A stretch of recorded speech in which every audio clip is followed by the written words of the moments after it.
অসমৰ ৰাজনীতিক লৈ এবাৰ আকৌ এবাৰ মুখ খুলিছে ৰকিবুল হুছেইনে সাংসদ ৰকিবুল হুছেইনে আকৌ এবাৰ মুখ খুলিছে ৰকিবুল হুছেইনে কেতবোৰ মন্তব্য কৰিছে শেহতীয়াভাৱে সাংসদ হিচাপে দিল্লীলৈ যোৱাৰ পিছত ধুবুৰীৰ পৰা নিৰ্বাচনত জয়ী হোৱাৰ পিছত ৰকিবুল হুছেইনে কেতবোৰ মন্তব্য কৰিছে উল্লেখ্য যে অসমৰ বৰ্তমানৰ পৰিস্থিতিক লৈ বিজেপিৰ বৰ্তমানৰ অৱস্থাক লৈ আৰু বৰ্তমান সময়ত বিৰোধী ঐক্য কিমান শক্তিশালী আৰু বিজেপি প্ৰতিহত কৰিব পৰাকৈ অসমত যি এটা বাতাবৰণ গঢ়ি উঠিছে বিৰোধী শক্তি যে শক্তিশালী হৈছে বিজেপিৰ পৰিস্থিতি যে বিজেপিৰ সাংগঠনিক ভেটি যে বৰ্তমান সময়ত কমি আহিছে সেই কথাষাৰ এক প্ৰকাৰ ফুটি উঠিছে ৰকিবুল হুছেইনৰ মুখত কেৱল কিমানেই নহয় ৰকিবুল হুছেইনে বক্তব্য দিয়াৰ চলেৰে ৰকিবুল হুছেইনে মন্তব্য কৰাৰ ইংগিতেৰে অসমৰ মুখ্যমন্ত্ৰী ডক্টৰ হিমন্ত বিশ্ব শৰ্মাৰ নেতৃত্বত অসম কিমান আগবাঢ়িছে বা বৰ্তমান সময়ত বিজেপি দলটোৰ ভিতৰ চৰাত চলি থকা একাংশ ন বিজেপি আৰু পুৰণি বিজেপিৰ মাজত যি বিসম্বাদ আৰু তাৰ সমান্তৰালভাৱে কংগ্ৰেছলৈ কোন কোন যাব বিচাৰিছে এনে বহুবোৰ বিষয়ক উল্লেখ কৰি ৰকিবুল হুছেইনে মুখ খুলিছে কি কৈছে ৰকিবুল হুছেইনে আমি শুনাব বিচাৰিছো আপুনি ব্যক্তিগতভাৱে কি ভাবে মই সব পৰিৱৰ্তন বতৰ वक्त হিন্দীত এতিয়া আহিছো তো वक्त বুলি কয় वक्तতকে বাতে মহাভাৰতত আপোনালোকে দেখিছে খুব পপুলাৰ হৈছিল যে প্ৰথম মাহে মে সময় হওঁ সময়টো বহুত গুৰুত্বপূৰ্ণ এই নিৰ্বাচনৰ লোকসভা নিৰ্বাচনৰ আগত আপোনালোকে আমাক সুধিছিল যে আপোনালোকৰ দলৰ পৰা কোনবা যাব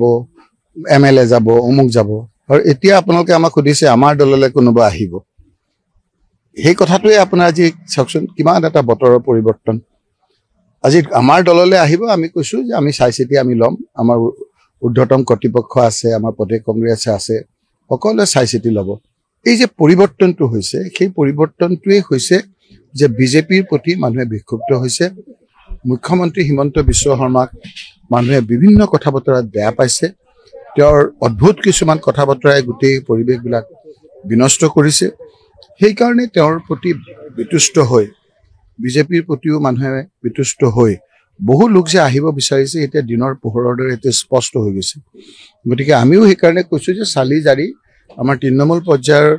আমাৰ কংগ্ৰেছৰ লোকসকলক মত সাপেক্ষে আমাৰ উদ্ধতম কৰ্তৃপক্ষৰ উদ্ধতম মত সাপেক্ষে কংগ্ৰেছত ল'ব সেই কথাটো মোৰ নহয় সামগ্ৰিক আমাৰ সকলোৰে চিন্তাৰ প্ৰতিফলন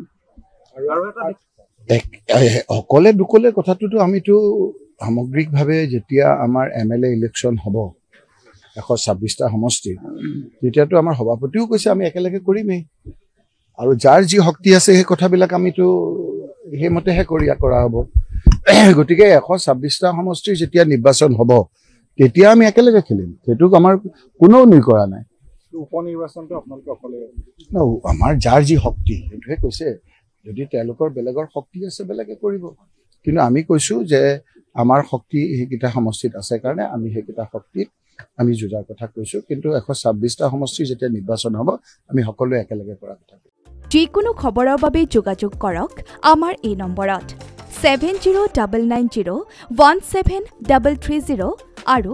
7099017110